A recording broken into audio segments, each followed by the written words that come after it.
This week in the tech news, we talk about Apple paying up millions, Intel's unpatchable security flaws, Sonos updates some of its policies, and more, as we, together, as a people, check it out!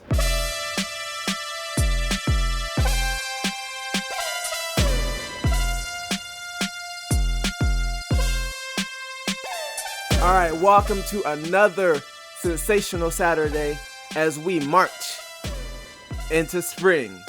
Get it? Because it's March now. We're getting the winter is starting to come to an end and spring is beginning. So we're marching into spring.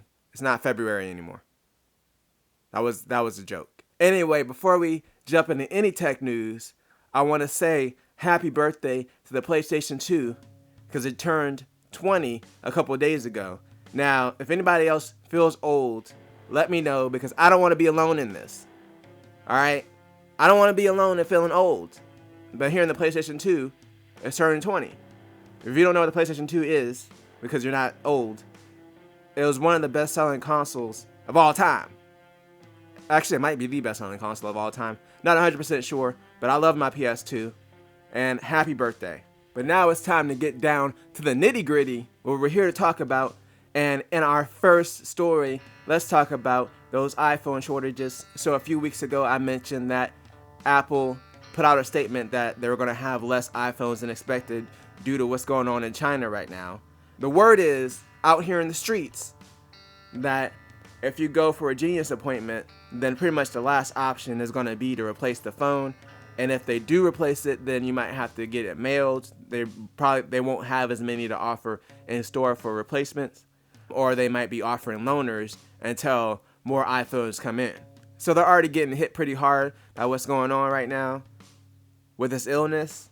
A lot of other industries as well, not just the tech industry, are getting hit. So if you need an iPhone replacement, just hold off on breaking your phone until everything returns to normal as far as production, and then you can go ahead and break your phone. I actually messed up my lightning port, which I'm going to talk about in my Tuesday video a little bit. But yeah, I'm going to wait. I'm going to have to wait. It still works, it's just bent. So, good luck on getting your phone replaced.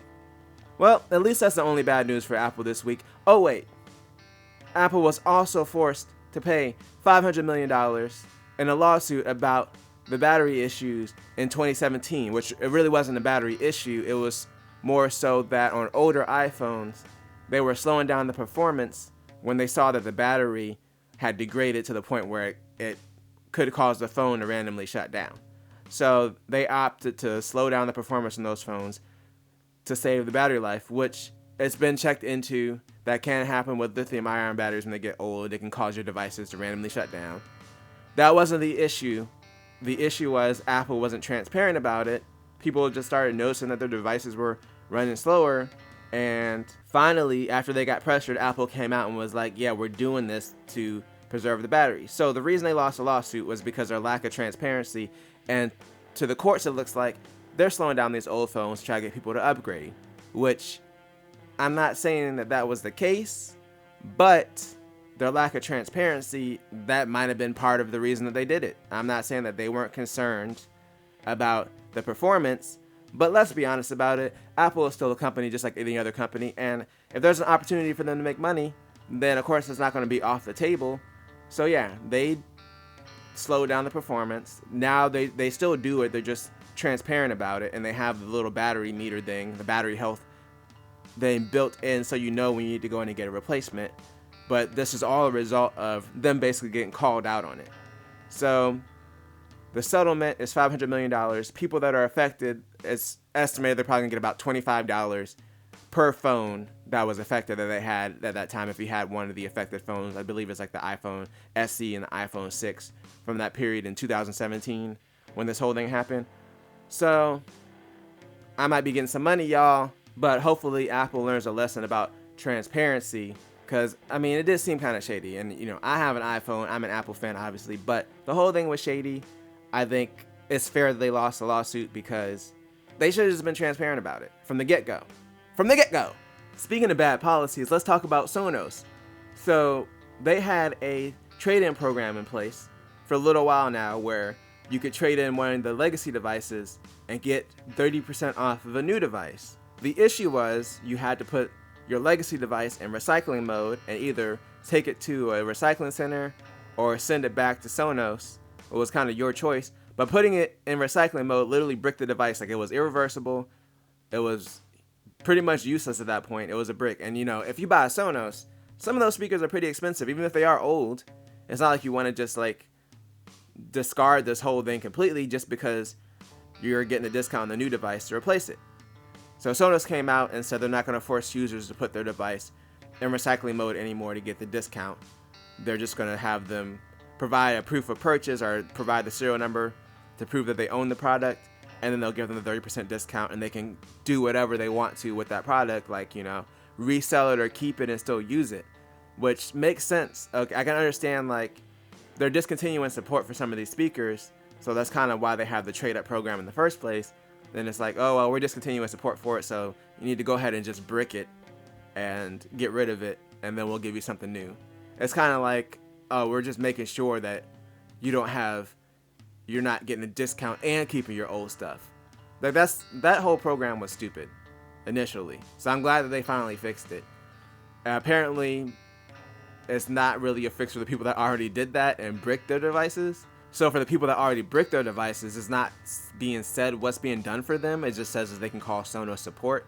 So I don't know if their support team has a way to unbrick the device or what, or if they're just going to offer them another discount or a free product or something. But it does kind of suck for people that already went ahead and bricked their older legacy devices. But again, it is good that they finally changed this policy because that was kind of stupid. And in our next story, let's talk about the Nintendo PlayStation.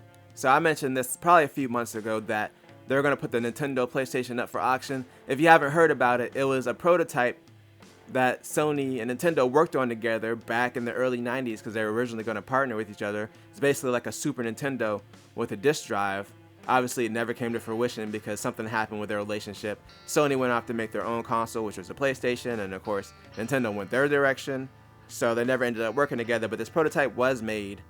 Basically, the owner of it bought it at a yard sale for $75 years and years ago, and it was in his attic, and he didn't realize what it was.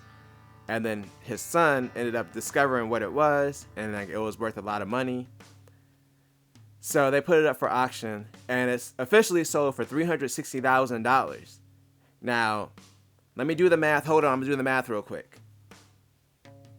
So if you take 75, subtract that from the 360,000, that's a lot of money that he made in profit. A lot.